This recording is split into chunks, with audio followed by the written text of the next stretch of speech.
Good afternoon, sir and classmate. We are here to report, and our report is Philippine Coast Guard to be started by me. So, introduction.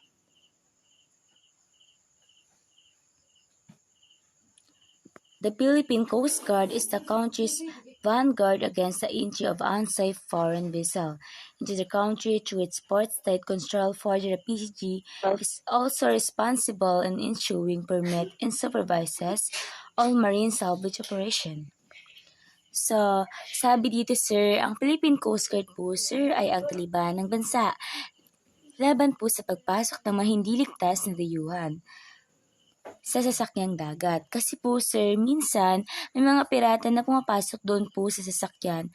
So kaya po natin na kailangan ng Philippine Coast Guard kasi po ang sila po yung magpoprotekta nito. So next po tayo sa logo. Logo meaning. The flag is white with the same proportion as the Philippine flag, defaced with the seal of the Philippine Coast Guard, a circular seal with a black border ring in the shape of a lifesaver, and three orange or white compartments, each compartment bearing a word, Philippine Coast Guard. Each compartment is separated by two lines on a field of white within the inner ring, a field of white bearing an equilateral triangle, and navy blue with three white five-pointed stars, one of each corner representing Luzon, Visayas, and Mindanao. At the center, a naval anchor in black with a stylus dolphin in white waving around the anchor. So, ito po yung ito po yung meaning ng logo po ng Philippine Coast Guard. Ito po yun. So, next po tayo sa location. Located po siya at 139, 25 East Port Area, Manila, and 1018 Metro Manila. So, next naman po tayo sa Vision Mission na pangungunahan ni Mr. Kevin. Miss Vision. PCG is a world-class guardian of the sea, committed to save life, ensure safe maritime transport, cleaner seas, and secure maritime jurisdiction. So, yung PCG daw classmate, is sila yung tagapangalaga sa karagatan ng bansang Pilipinas. And then, tagapagligtas na rin po ng buhay. And ensure maritime safety. Ibig sabihin po, responsibilidad po nila yung mga vessel na pumapasok at lumalabas sa bansa. Cleaner seas or responsibilidad din po nila yung panatilihing malinis ang karagatan. And secure maritime jurisdiction or means responsibilidad po nila yung karagatan na pagmamayari ng Pilipinas. Example po nito is West Philippine Sea. And mission. We are uniform armed service that implements and enforce all national and international maritime safety, security, search and rescue, and maritime environmental protection laws in support of integrated maritime transportation, national security, and economic development of the Philippines. So, dyan naman po sa mission, uniform and armed po ang PCG para ipatupad ang national and international laws. Maritime safety, ibig sabihin po, classmate, the protection of vessel both internally and externally. Or responsibilidad din po ng PCG yung mga barko na galing sa ibang bansa at yung mga crew members po ng barko. Security includes piracy, illegal trafficking of goods and people. Sa search and rescue naman po, ito po yung responsibilidad po nila yung mga taong nawawala or yung mga barko po. Maritime environmental protection, preventing oil and chemical spill. Includes po dyan yung mga illegal fishing. And economic development of the Philippines. Ito po yung mga inaangkat po nilang goods or products sa ibang bansa po. Next naman po is sa history na ni Miss Cohelde po. So, thank you, Mr. Kevin. So, colonial era history. The Philippine Coast Guard is the oldest and only humanitarian armed service in the Philippines. Its beginning could be traced back to the early 23rd century, when coast guarding was related to the protection of the customs services of the country and in patrolling the coastline and harbors. Sa kasaysayan po ng colonial, sir, sabi nga po dito na ang Philippine Coast Guard ay pinakamatanda at tanging humanitarian armed service sa Pilipinas. So ito nga po yung nagpoprotekta noong unang bahagi ng 20 siglo at sila din po ang nagpapatrolya sa mga baybayin at daungan. At nang dumating nga po ang mga Amerikano noong 1898, isa sa mga unang hakbang na ginawa ng pamahalaang militar ay ang muling pagbubukas ng daungan at mga pasilidad. Tapos, sir and classmate, hindi po nagtagal ang sibilyang insular government sa pamamagitan po ng Philippine Commission. Sila po ang nagpapatupad ng batas noong October 17, 1901. Sila din po yung lumikha ng Bureau of Coast Guard at ng Transportation. Tapos yung kapitan po, sir, titinalaga po siya bilang direktor ng kawanihan. So next po tayo sa post-war era history. Post-war era history. After gaining independence from the United States shortly after the end of World War II, the Philippine government transferred some of the Coast Guard functions, such as the revenue, cutter and lighthouse services, to the Philippine Naval Patrol, which eventually became the Philippine Navy. A Coast Guard unit was activated within the Philippine Navy to implement this function. So, ang post-war era history nga po, sir and classmate. So, ayun po yung panahon ng pagkatapos ng digmaan. Matapos makamit ang kalayaan mula sa Estados Unidos po, sir, yung World War II. Tapos po, sir, noong Agosto 6, 1967, ipinagtibay po ng Kongreso ng Pilipinas ang Republic Act 5173 po ng Philippine Coast Guard na ginawa po ng isang pangunahing unit ng hukbong dagat ng Pilipinas sa ilalim ng isang opisyal nga ng watawat at ang PCG po ang isinaktibo noong October 10, 1967 at ang mga tungkulin nito sa Coast Guard ay inilipat mula hukbong dagat. So next po tayo sa contemporary history. Contemporary history. The civilian nature of the PCG function led to the separation of the Coast Guard from the Philippine Navy on March 30, 1998 by virtue of Executive Order 475 signed by President Fidel Ramos. The order effectively transferred the PCG from the Department of National Defense to the Office of the President and eventually to the Department of Transportation and Communication, DOTC, on April 15, 1998 by virtue of Executive Order 477. So, sa contemporary history naman po, sir and classmate, ang mga executive order po, sir, ito po ang nagsasaad ng inter alia na ang PCG ay dapat na patuloy na maging ahensya na pangunahing responsable para po sa pagtataguyod ng kaligtasan ng buhay at ari-arian sa dagat at ang proteksyon ng kapaligiran pandagat.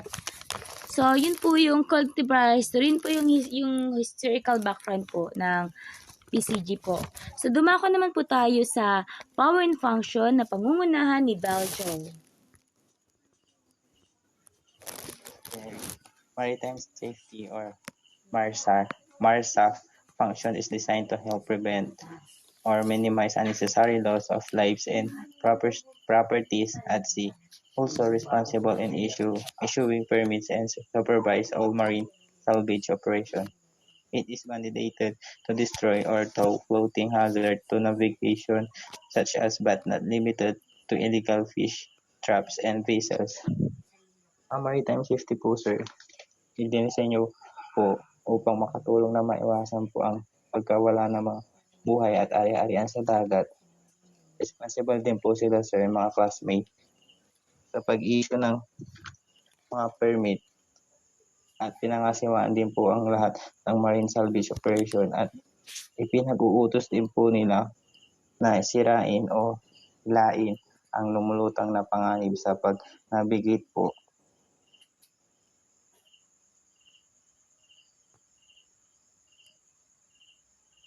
Maritime security.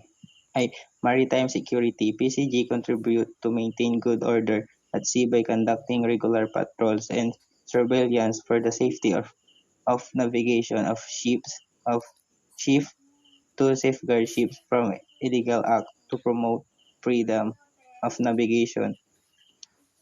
Likewise, the PCG mandated to secure exploration and resource utilization activities within the country maritime jurisdiction.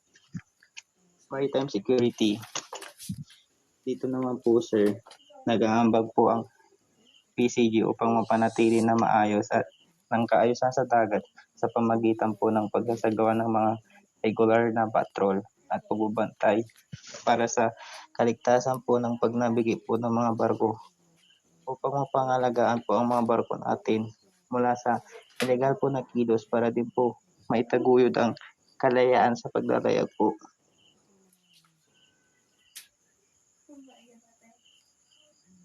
Maritime search and rescue. In accordance with the Convention of Safety of Life at Sea, PCG is the National Maritime Sea and Rescue Service of the country. The PCG organization maintains constantly main watch centers that operate 24 hours a day, continuously monitoring distress frequently and conducting coastal boat seaborne patrol within their area of responsibility. Maritime search and rescue, itong MARSAR naman po sir, or maritime search and rescue, sila po yung mga rescuer at sila din po yung tagabantay para sa kaligtasan po ng mga buhay ng mga tao at ito din po ay pambansang maritime rescue service ng bansa po.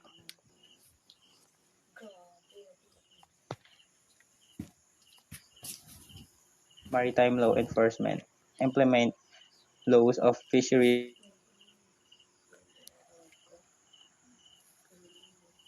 and customs. First three, firearms and explosive, human trafficking, dangerous drugs and controlled chemical, and to implement the revised penal code and all other applicable law within the country's maritime jurisdiction and battle transnational crimes. Maritime law enforcement, ito po yung nagpapatupad ng mga batas sa pangingisda sa mga mapanganib po na droga at sa lahat po ng iba pang naangkop na batas sa loob po ng maritime jurisdiction po ng bansa.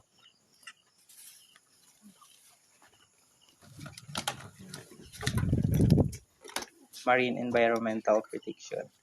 The Philippines is a signatory to IMO Convention on Marine Pollution of 1973 and 1978.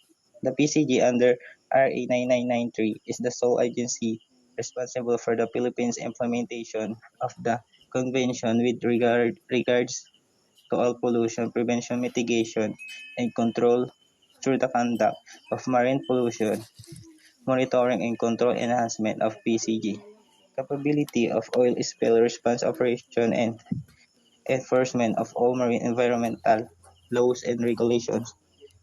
Itong marine environmental protection naman po sir, sa ilalim ng RA or Republic Act 9993, ang nag-iisang ahensya po yung responsible para sa pagpapatupad po ng Pilipinas ng mga convention patungkol po sa pollution ng langis. Sinasagawa din po nila sir ang mga marine pollution monitoring at sila din po ang nagpapatupad ng lahat ng mga batas sa regulation sa kapaligiran po ng dagat.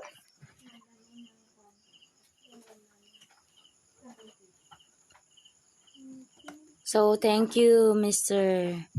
Galijo. So, sa facility po, sir, ito po yung facility. Airbus Helicopter H-145 Helicopter MBB PO 135 support ship and aircraft breathing normal Islander. So, ito po yung facilities po, sir. At may picture po. Ito po yung picture sa facility po na PCG. Ito po, sir. Picture. So, dadako naman po tayo sa qualification to join the PCG na pangungunahan ni Mr. Mark Jason. PCG officer, a natural-born citizen of the Philippines. Dapat dito ka pinanganak sa Pilipinas. Dapat kapag ikaw ay mag-a-apply pasok sa PCG, dapat pure Filipino ka. Good moral character.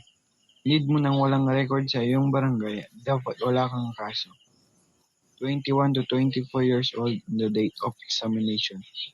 Kailangan hindi bumaba sa 21 years old at hindi lumagpas sa 24 years old kapag ikaw ay mag-e-exam. Single. Kailangan mo kasing mag-focus sa trabaho na walang ibang iniisip kundi yung tungkulin lang na binigay sa'yo. Holder of minimum entry of 5 flat both male and female. Holder of baccalaureate degree. Kailangan makapagtapos ka ng 4th year college. With professional civil service eligibility with rating of 80% and above or with PRC license. Para makukuha ng professional civil service, dapat mong ipasa ang exam na may rating na 82%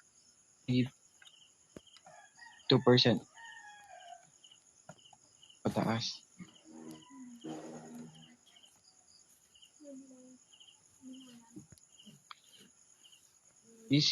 PCG non-commissioned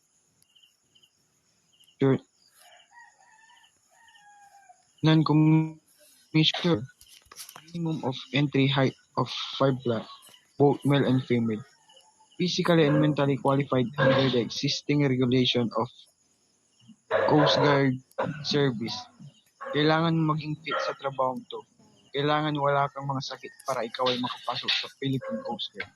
College graduate or has earned at least 72 units in the transcript of record. Kailangan nakapag-take ka ng 72 units under 72 subjects.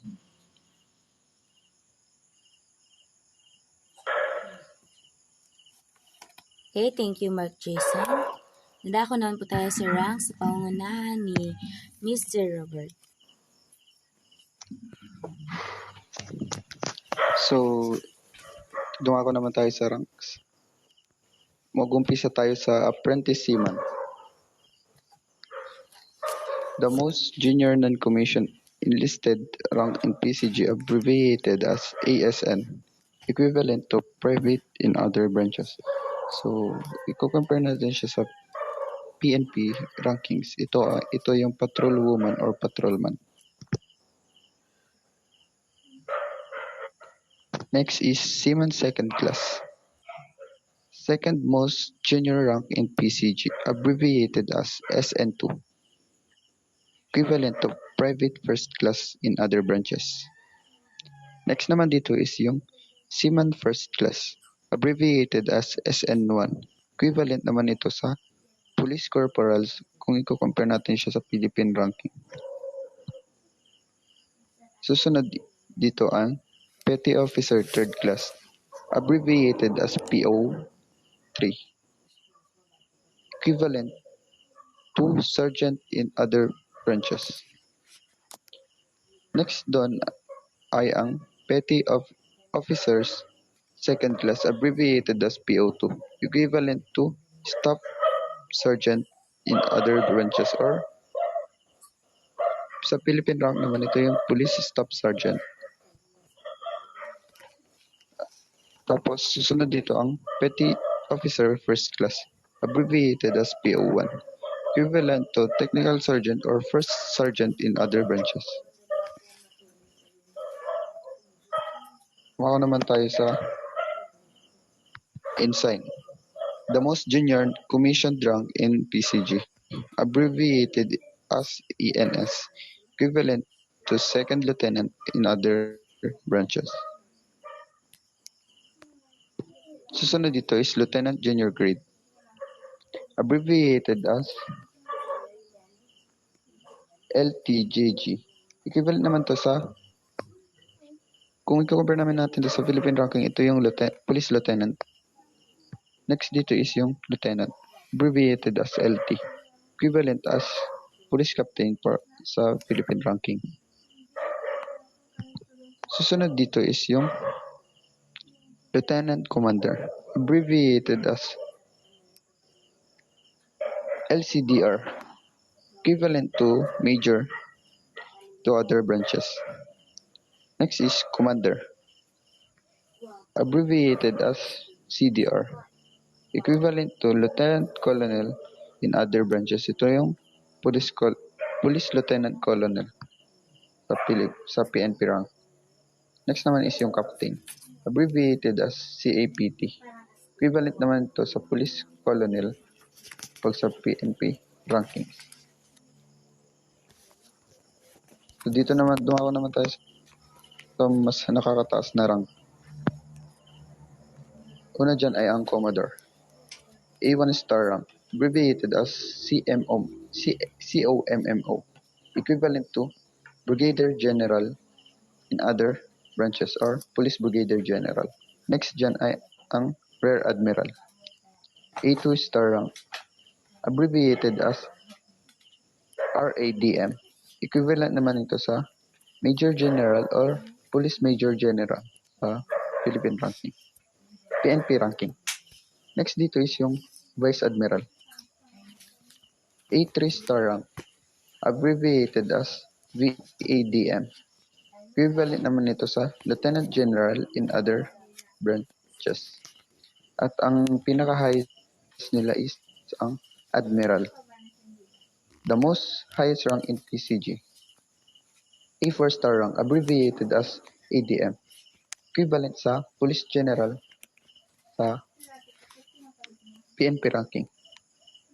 So, dumako naman tayo sa age and retirement. Sa age and retirement, pareho lang sila sa BFP, PNP, BGMP, at pareho lang din sa PCG ang age and retirement, which is 56 years old. Pero meron tayong tinatawag ditong maximum tenure in rank. Maximum tenure of officer in rank in the ranks of captain and flag officer in the PCG are hereby prescribed as follows. So, yung Coast Guard Admiral is 3 years lang siya sa pagiging Admiral. Ganon din sa Vice Admiral. Ganon din sa Rear Admiral. Sa Commodore naman is 5 years. Tapos sa Captain is 7 years. Maximum tenure in position. Officer holding the following key position are hereby limited. Maximum tenure of 3 years. So 3 years lang din sa Coast Guard Commandant, Coast Guard Deputy Commandant, and District Commander. Unless yung magpo-force retirement sila or may nalabag sila na law or may kaso sila or pwede rin yung si President na din ang magtatanggal sa kanila. So, doon nagtatapos ang aming report. So, thank you po. Thank you, classmate and mga ka-group ko. Thank you for your cooperation and participation.